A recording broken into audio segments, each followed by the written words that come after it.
Hi, so it's September 29th, it's 2:39. Um, I actually posted two of my videos onto YouTube. I started the video journaling thing with the main intention to um, be able to look at my issues, first of all, to be able to say them out loud and to talk about the things that are important to me. I think it's really important not only um, to reflect on these things on our personal time, but to be able to say these things out loud. I think first that has a huge impact on how we learn and how we internalize information. It also allows us an outside perspective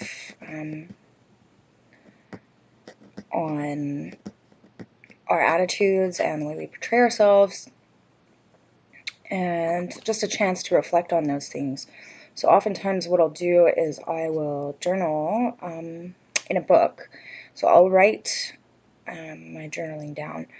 And then the process kind of goes from writing to speaking. And I find when I say things out loud, I can process things a lot easier, as well as I can keep up with my thoughts. When I'm writing, my thoughts come way too fast. So oftentimes I will go on tangents and tangents and tangents. And I still do that on videos. That's quite common. But at the same time, it just has it's a different modality. So, and I think that's just important in the way we learn and the way we reflect, that we're looking at things from different perspectives. That being said, I've also for a while had in mind to start a blog. A year or so ago, I started up a social, maybe it was 2 years ago now, probably 2 years. I started up a social justice page for the purpose of spreading awareness and engaging people in discussion about issues of oppression and systemic racism, sexism, homophobia, xenophobia, and the like.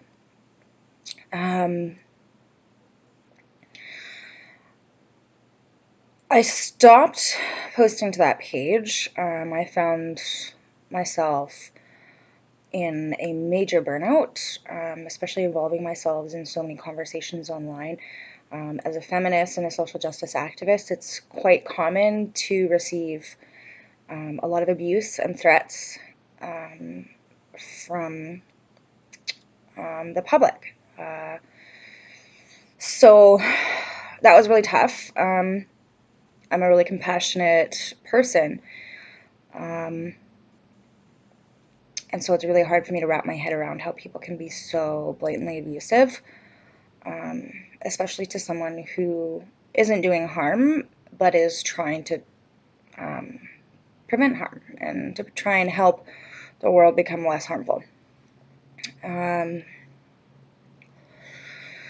So after I stopped using that page, I still wanted to think of ways that I can continue my activism. I'm currently on disability. For those of you who don't know, I struggle with chronic illness, but we won't get into the details of that right now. However, I have time on my hands, and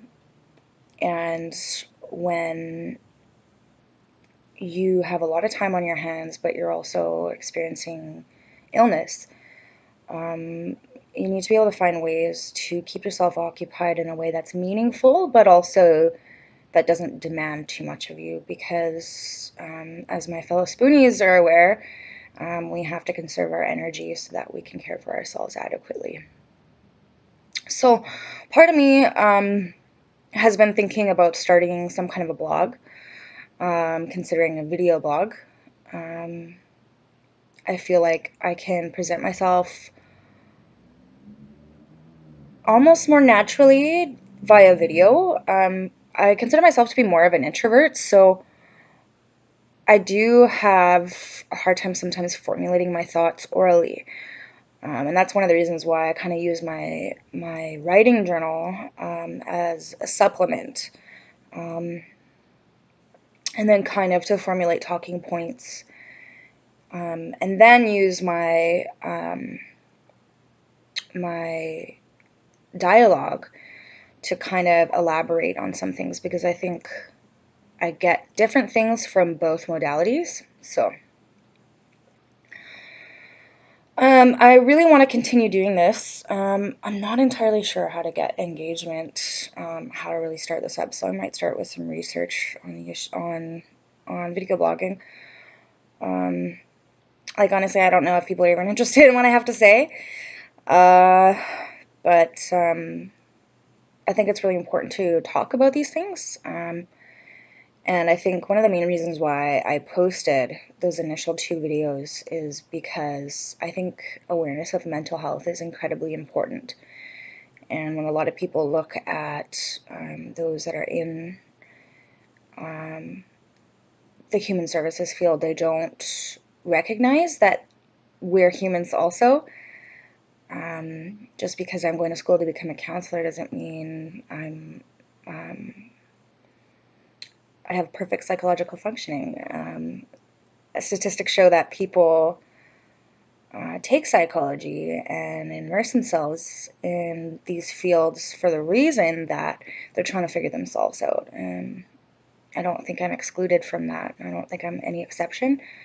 I'm really passionate about learning how people work, and learning how to make people's lives more effective. So banking on people's strengths and helping them to find ways to cope and to manage and to live happy and fulfilling lives. But people like me also need that help as well. And so I'm taking this opportunity to be vulnerable to everyone, my friends and family, and possibly a more public platform, that mental health is something that affects anyone and everyone. I think it's 1 in 3 people will experience depression within their lifetime.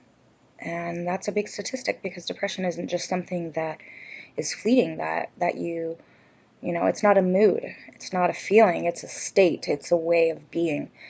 And it can be very detrimental to people's functioning and to their ability to find happiness. And I think if we were all a little bit more honest about where we are with our mental health, that it might become more acceptable to come out, to speak about our stories, and to ask for help, and I love how I say that. I always make fun of myself on these videos for how I talk. I think it's important that we talk about it, so that, you know, there'll be hopefully more people fighting out there for more resources for mental health and for more respect for people with mental health issues. I just wanted to point out I'm wearing an orange shirt today because it's Orange Shirt Day today. It's a way to remember those who went through residential schools and those that did not survive residential schooling, and the intergenerational trauma that has happened over generations and will continue to happen until we recognize this as a serious problem and as something that is perpetuated. It's not in the past. It is something that's happening here now. Our systems are saturated in it. Our health systems, our child welfare systems, our social welfare systems, our government, our law enforcement, the court systems, the field of psychology. All of this is based on a colonist view. And in order for us to change the way we oppress individuals through these systems, we need to look at how these systems were created in the first place. And they were based largely upon colonizing and assimilating individuals to become more like the European ideals. So I think it's important for us to all acknowledge this as a current issue in society.